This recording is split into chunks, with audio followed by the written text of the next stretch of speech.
How to Iron Pour by Patrick Toops. First, eat your Wheaties, because it's going to be a long day.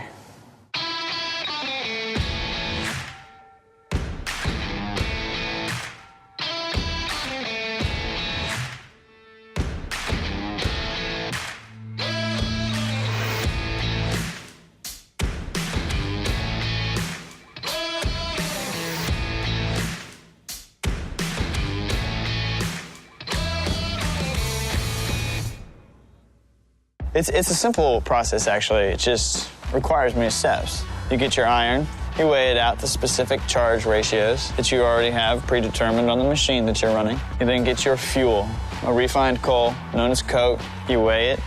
Now you got all that set. Prepare the furnace. Put a bottom in. Fill the bottom with sand. Then you fill the furnace with the fuel in large amounts.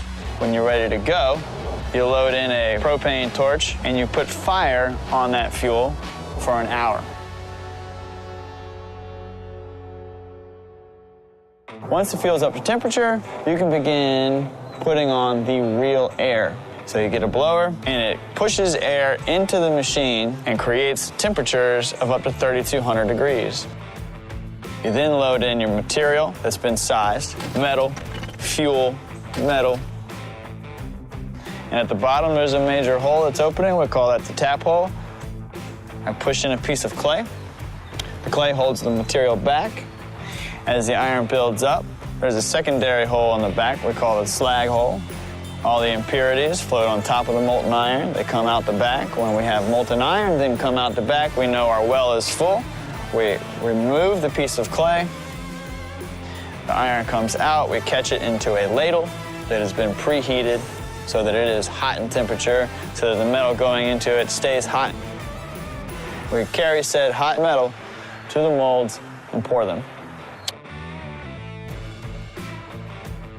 Meanwhile, I have stuffed another piece of clay back into the machine, and the furnace continues to melt.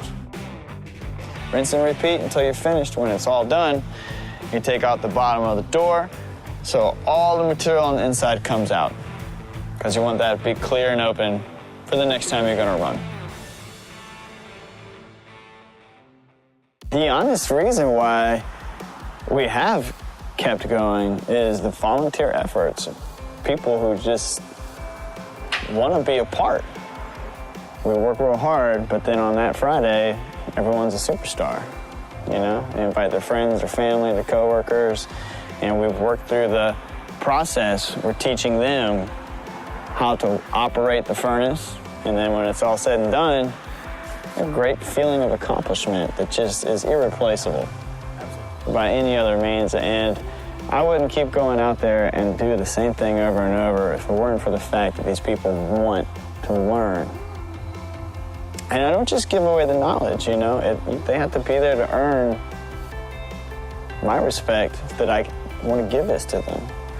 Year after year, the same faces show up, and it's amazing to me. And really owe a great amount of honor and respect to those individuals.